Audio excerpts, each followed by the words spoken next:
For most of my life, I carried a quiet uncertainty about myself. It was never about my gender. I've always identified as male and felt comfortable with that. What troubled me was how strongly I connected to traits society labels as feminine. Parts of myself I learned very early to hide. Growing up, the rules were clear. Girls could take on masculine roles with little criticism, but boys showing anything feminine were quickly mocked or dismissed. Over time, I discovered crossdressing and began exploring it privately whenever I had the house to myself. Quietly trying on my mother's clothes. I was never caught directly, but looking back, I suspect my parents knew. I probably left enough small clues that it was hard to miss. They simply chose not to confront me. As I got older, the meaning shifted. What started as curiosity and comfort slowly turned into something more fantasy-driven. I never thought I could pass convincingly as female, but wearing women's clothing brought a deep sense of ease. In my mind, I sometimes pictured myself in a more traditionally feminine role during intimate moments. That felt confusing, especially because I identify as straight and have never been attracted to men. Though, I'll have jokingly admit there's one very specific celebrity who might make me question that. Relationships were always difficult. Anxiety and other mental health struggles made opening up feel dangerous, and approaching women seemed almost impossible. My one serious relationship only happened because she made the first move. She pulled me onto her lap and kissed me after I fixed her computer. That turned into nearly 2 years together. Unfortunately, she cheated twice. After the second time, it was over. During that relationship, we went to a costume party. I dressed as a cheerleader. She went as a football player. By then, she had discovered my cross-dressing interests through my browser history. She was mostly accepting, but it was obvious she wanted a more conventional, traditionally masculine partner. I often felt like I was playing second place, never quite what she really desired. After the breakup came a long drought, almost 15 years without another serious relationship. During that time, I slowly realized what actually appealed to me, a female-led relationship. I had read stories about feminine authority and leadership before, but I always treated them as pure fantasy. Then I started wondering whether those ideas could become real. I joined online forums and groups about female-led dynamics and consensual power exchange, searching for guidance. Instead, I felt even more lost about how to make it happen.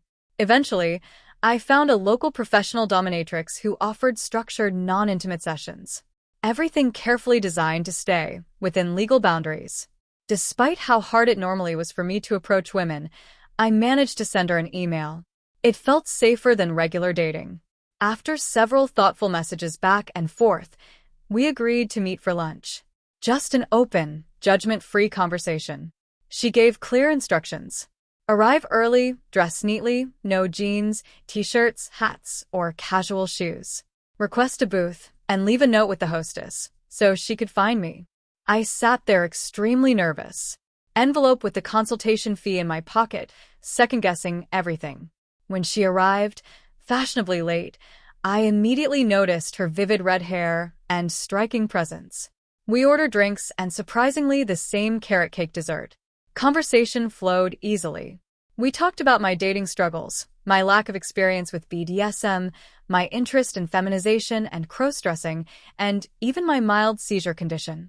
She listened carefully, reassured me we would only do what felt safe and comfortable, and we scheduled the first session. She explained I would need to bring my own outfit, dress/skirt, undergarments, shoes, preferably low heels, while she would provide wigs, makeup, and accessories. She jokingly recommended thrift stores. Goodwill was invented for this. After struggling with women's sizing in stores, I ended up ordering most items online. I chose a simple midi dress, stockings, wide-fit shoes, and used my existing padded bra and chest forms. I also groomed thoroughly with depilatory cream, shaved what I could reach, and moisturized regularly. On session day, I was a nervous wreck, equal parts excited and terrified of scams or disaster. Her space was a beautifully converted old church in a quiet neighborhood. Instructions were precise. Place payment in the box, remove shoes, sit and wait silently. When she finally appeared after a short delay, she looked commanding in a skirt, tights, blouse, and later a corset-like top. The former sanctuary had been transformed, ornate furniture, restrained equipment, a raised platform with a throne-like chair. She guided me step by step. I changed in the bathroom, came out, and knelt. She inspected my clothing choices, then moved into structured play. Posture training, soft cuffs, symbolic markings, collar, blindfold, light inspection. When sensation play became too intense, I signaled, and she stopped immediately. Caring, professional, no judgment. We moved to lighter activities, human furniture practice, removing her heels, a simple foot. Massage, painting her nails. Then the feminization part, helping me dress properly, teaching me to walk in heels, applying makeup, fitting a wig, and later a special reddish one from her personal collection because I'd complimented her hair. She took several photos with consent, gave walking/sitting/posing guidance, and we talked openly, sometimes like friends. She teased about shopping together someday to build my wardrobe, some places where no one cares or judges. I wasn't ready to go out dressed, and she accepted that playfully without pressure. After a few hours, she helped me remove everything, clean up, and change back. The experience felt profoundly intimate, not sexual, but emotional. I had shown vulnerable parts of myself and been met with acceptance and structure. A few days later, we emailed. She sent the photos. I returned for a second session a few weeks later. More confident walking, better outfit coordination, subtle shaping garments, more conversation, and light discipline. Again, she suggested shopping, encouraged painted toenails, which I declined, and created another safe space for exploration. Looking back, these sessions taught me a lot about trust, vulnerability, and what I truly want in a relationship: guidance, acceptance, and the freedom to express this side of myself openly. I still hope to find a real-life partner where that dynamic can exist naturally, not just in sessions. A few months passed after my second session. The emails with her tapered off, not because of any falling out, but because life got busy for both of us. I kept the photos private, revisited the memories often, and found myself changing in small but noticeable ways. I started paying more attention to my grooming routine. Smoother legs, softer skin from consistent moisturizing. Even painting my toenails a subtle nude shade when I was alone at home. A quiet step I'd declined before, but now felt ready for in private. It wasn't dramatic, but it felt like carrying a piece of that acceptance with me. Online, I stayed active in a couple of FLR and focus forums, reading more than posting. I learned that many people in similar situations eventually transitioned their experiences from professional sessions to real relationships. Some found dominant partners through king communities. Others gently introduced the idea to vanilla girlfriends or wives who surprised them with openness. I wasn't sure which path, if any, would work for me, but the idea no longer felt impossible. Then, unexpectedly, she reached out. Not for another booking, but with a casual message. I've been thinking about our shopping idea. There's a low-key boutique event coming up next weekend. Mostly women shopping for outfits. Very discreet. No pressure to explain yourself. Interested in tagging along as my friend. No session fees, just company. My stomach flipped reading it. Going out in public, even subtly, was a line I'd drawn firmly before. But something had shifted. The sessions had built confidence I didn't know I had. I replied, yes, nervous but honest. We met at a cafe first. She looked as striking as ever, red hair catching the light, dressed casually chic. Over coffee, she laid out the plan. We'd browse a private pop-up sale at a plus-size and alternative fashion warehouse. Many attendees were from the community, crowd dressers, trans women, kink enthusiasts, so blending in would be easy. I could wear something understated. Jeans, women's cut, a flowy top, flats, light makeup if I wanted. Nothing overt. You set the pace, she said. If it feels wrong at any point, we leave. No questions. I spent the week preparing. I bought a simple women's blouse online. Soft fabric, subtle pattern, women's jeans that actually fit my hips better than men's ever did, and practiced walking in low wedges at home. Makeup was minimal. Foundation, mascara, lip gloss. When the day came, I met her at the venue parking lot, heart racing. She greeted me with a warm hug and a quick once-over. You look great. Natural, ready inside. It was overwhelming at first. Racks of dresses, lingerie, accessories, women, and a few clearly presenting as feminine men chatting freely. No one stared. A couple of people even complimented my top. We shopped for about 2 hours. She helped me pick a skirt, midi, forgiving for beginners, a pair of cute ankle boots, and on a whim, a simple choker necklace she said would look elegant with the right outfit. I tried things on in a private changing area, emerging each time for her nod of approval. It felt normal, exciting, but not terrifying. On the drive home, she asked how it felt like I belonged. I admitted not fully as a woman, but as someone allowed to be this version of myself without hiding. That outing became the start of something looser, but deeper. We met a few more times, not always sessions, sometimes just coffee or thrift shopping. She introduced me discreetly to a small local group of like-minded people. Through them, I met her. Let's call her Lena. Lena was in her mid-30s. Confident, kind, and openly dominant.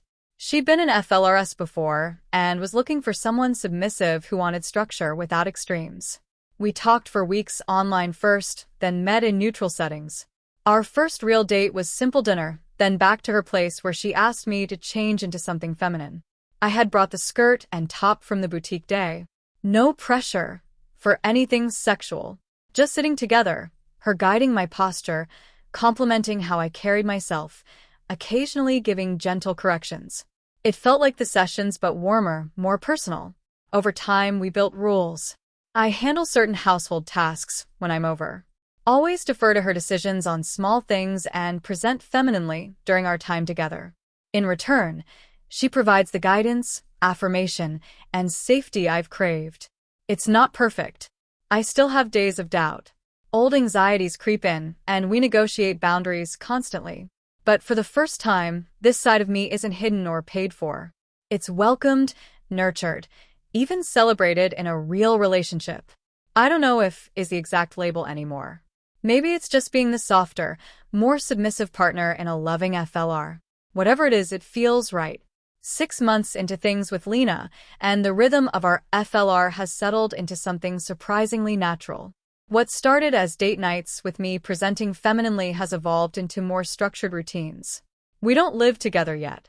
That's a conversation for later, but I spend most weekends at her place and a couple of weeknights too when work allows.